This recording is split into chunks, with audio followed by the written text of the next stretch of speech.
ఇలా చేస్తే మన అవమానాలను మన ఆభరణాలుగా మార్చుకోగలం. సౌత్ ఆఫ్రికాలో రైల్లో వెళ్తున్నప్పుడు గాంధీజీకి జరిగిన అవమానం ఒక దేశానికి స్వాతంత్ర్యం రావడానికి విత్తనంగా మారింది. అవమానాలు జీవితంలో ఎదుగుతున్న వ్యక్తికి సహజమే కాబట్టి వాటిని ఎలా ఎదుర్కోవాలో మనం నిర్ణయించుకోవాలి. వాటిని సరిగ్గా ఎదుర్కోలేకపోతే మాత్రం యుద్ధాలే వస్తాయి. ఎలాగైతే పాండవులు మైసభలో దుర్యోధనుడికి ద్రౌపది నవ్వు రూపంలో జరిగిన అవమానం దుర్యోధనుడిని విలన్ గా అవతారం ఎత్తేలా చేసింది, అలా నిండు సభలో ద్రౌపదిని అవమానించేలా చేసింది. ఆ తరువాత ఆ అవమానం ఒక యుద్ధానికి కారణమైంది. కాబట్టి ఒక సంఘటనని మనం ఎలా తీసుకుంటున్నాం అనేది చాలా ముఖ్యం. ఫ్రెండ్స్, మీరు ఎక్కడైనా ఎప్పుడైనా ఇతరుల మాటల ద్వారా చేతల ద్వారా మీరు అవమానింపబడ్డారా? అయితే మనకి ఇతరులు అనే మాటలపై ప్రవర్తన పైన నియంత్రణ ఉండదు, కానీ మనం వారి మాటలకు ఎలా స్పందించాలో మాత్రం మనము నియంత్రించవచ్చు. మీరు అవమానాలకి ఎలా స్పందిస్తారు అనే విషయం పైన మీ విజయం అపజయం ఆధారపడి ఉంటుంది. ఏ అవమానాన్నైనా మన ఆభరణంగా మార్చుకోవడానికి మన ప్రతిస్పందనే చాలా ముఖ్యం.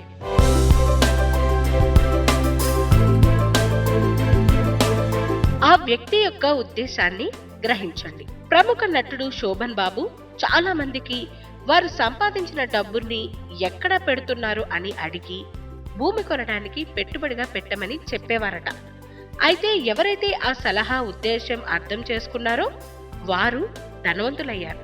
వారి సంపాదన గురించి అడగటానికి అవమానంగా భావించిన వారు ఎంతో నష్టపోయారు. సో ఫ్రెండ్స్, చాలా మంది గొప్ప విజయాలకి వారి నిర్మాణాత్మక విమర్శకుల సహకారం ఎంతో ఉంటుంది.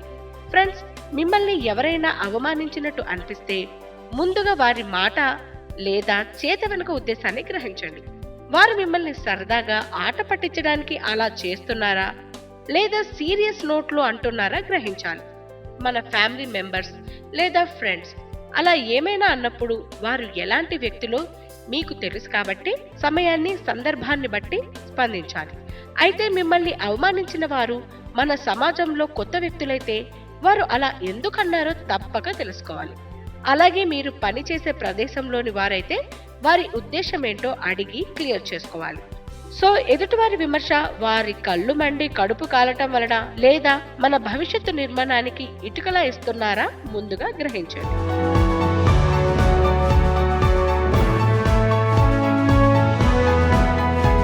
దెబ్బకి దెబ్బ అంటూ వెంబడే అటాక్ చేయకండి. రామాయణంలోని రావణుడి చెల్లి శూర్పణఖకి జరిగిన ఒక సంఘటనని అవమానంగా భావించటం వల్ల రావణుడు సీతని అపహరించడానికి ఒక కారణమయ్యేలా చేసింది. రావణుడికి ఎన్ని శస్త్రాలు తెలిసినా ఎంత దైవభక్తి ఉన్నా ఒక సంఘటనని తప్పుగా అర్థం చేసుకోవడం వల్ల ఎన్నో తప్పులు చేశాడు. అందుకే మనల్ని ఎవరైనా అవమానిస్తున్నారు అన్న అనుమానం వస్తే వెంటనే రియాక్ట్ కాకూడదు. కొన్ని దీర్ఘ కారణాలు తెలుసుకోవాలి. ఎందుకంటే ఆ సమయంలో మన ఎమోషన్స్ ఫీల్ మనల్ని అవుట్ ఆఫ్ కంట్రోల్ చేస్తాయి. కాబట్టి కనీసం కొన్ని దీర్ఘ శ్వాసలు తీసుకోవాలి. ఇలా చేయకుండా వెంబడే రియాక్ట్ అవుతే ఎదుటివారి ఉద్దేశం కూడా మనకి తెలియదు. వారు హాస్యానికి అన్నారా లేదా విమర్శించాలనే అన్నారా ముందుగా తెలుసుకోవాలి. అంతేకాకుండా వెంబడే రియాక్ట్ అవుతే మన ఎమోషనల్ రిమోట్ ఎదుటి వ్యక్తికి ఇచ్చినట్టే.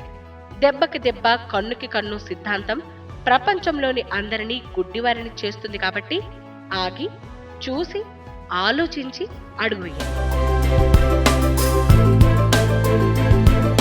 వారి మాటల్లో కొంతైనా నిజం ఉందో లేదో నిర్ణయించండి. డాక్టర్ మనకి ఇచ్చే మందు రుచి కొంత చేదు ఉన్నా అది మన ఆరోగ్యం మెరుగుపరిచినట్టు. ఒక్కోసారి ఎదుటివారి మనల్ని అన్న మాటల్లో కొంత నిజం కూడా ఉండవచ్చు. అందువల్లే మనకి బాధ కూడా కలగవచ్చు. అందులో కొంత నిజం ఉంది అని మీకు అనిపిస్తే ఆ వ్యక్తిని పక్కకు తీసుకెళ్లి ఆ విషయంలో మీరు మెరుగుపడటానికి వారి సలహా ఏంటో అడగండి. వారు ఏదైనా మంచి సలహా ఇస్తే తీసుకోండి.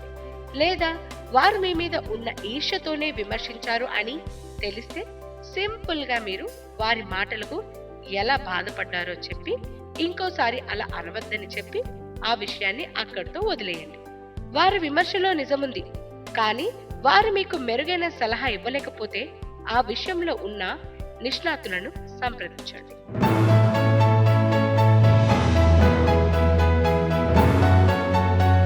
ఇతరుల మాటలని వారి అభిప్రాయముగా అంగీకరించండి. విరాట్ కోహ్లీ క్రికెట్ మ్యాచ్ ఆడుతున్నప్పుడు టీవీలో చూస్తూ జీవితంలో ఎప్పుడు క్రికెట్ ఆడని వ్యక్తి కూడా కొన్నిసార్లు కోహ్లీని బాగా ఆడట్లేదు, ఆ సమయంలో ఇలా ఆడాల్సింది, అలా ఆడాడు అని విమర్శిస్తారు. అది వారి అభిప్రాయం మాత్రమే, వాస్తవం అయ్యుండకపోవచ్చు. ఎందుకంటే ప్రపంచంలో మనుషులందరూ ఒకేలా ఉండరు, ఒకేలా ఆలోచించరు కదా. అలాగే మనుషులందరికీ ఒక విషయంలో భిన్న అభిప్రాయాలు ఉంటాయి. అందువల్ల కూడా మిమ్మల్ని అవమానించినట్టు అనిపించవచ్చు, కానీ ఇతరుల మాటలని వారి అభిప్రాయముగా మనం చూడగలగాలి. అలా చూడటం ద్వారా ఎన్నో సమస్యలను తగ్గించుకోవచ్చు. ఇలా స్పందించండి. సముద్రంలో ప్రయాణం చేస్తున్న వ్యక్తి తన గమ్యం వైపు గాలి రావట్లేదు అని కూర్చోవచ్చు, లేదా తన పడవ తెరచాపని మార్చుకొని అదే గాలి సహాయంతో తన గమ్యానికి వెళ్ళవచ్చు. అలాగే మిమ్మల్ని అవమానించినట్టు అనిపిస్తే ఆ సందర్భాన్ని ఇంకా సమస్యాత్మకం కావద్దు అంటే మంచి అస్త్రం హాస్యాన్ని ఉపయోగించడము. వారు అన్న విషయానికి మీరు జోక్ చేస్తూ మరో మాట అనడం ద్వారా కూడా స్పందించవచ్చు. అలా వాతావరణాన్ని లైట్ చేయవచ్చు. లేదా వారి మాటలను పెద్దగా పట్టించుకోకుంటే వారికే అవమానంగా అనిపిస్తుంది. మనం పట్టించుకోకుండా వారు పదే పదే మనని వారు ఇబ్బంది పెడితే మాత్రం ఆ సందర్భంలో అక్కడ ఉన్న అధికారికి కంప్లైంట్ చేయండి. అవమానం తర్వాత ఆ బరువుని మోస్తూ ఉండకండి. టీవీలో మనకి ఏదైనా నచ్చని సీరియల్ వస్తున్నప్పుడు ఆ ఛానల్ మార్చి మనకు నచ్చిన ఛానల్ చూస్తాం కదా. కానీ మన మనసులో మాత్రం ఎప్పుడో జరిగిన అవమానం మళ్ళీ మళ్ళీ చూస్తే ఏం లాభం? కాబట్టి ఇతరులు తమని అవమానించారని బాగా కుమిలిపోయి బాధపడే వ్యక్తులు జీవితంలో గొప్ప విషయాలు సాధించలేరు. కాబట్టి ఎంత త్వరగా అవమాన భారాన్ని తగ్గించుకొని మనం మన లక్ష్యం వైపు అడుగులు వేస్తున్నాము అనేది ముఖ్యం.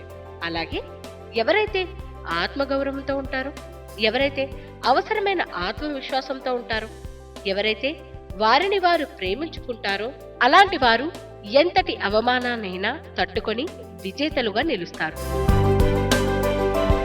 సో ఫ్రెండ్స్, ఈ విషయాలు అర్థం చేసుకుని ఎదుటి వ్యక్తి విమర్శలో ఉన్న సద్విమర్శని స్వీకరించి ఆత్మవిమర్శన చేసుకొని ఆ సలహాను ఆచరించడం ద్వారా ఎలాంటి అవమానమైనా సరే మీ సరైన స్పందన వల్ల మీకు ఒక ఆభరణం అవుతుంది.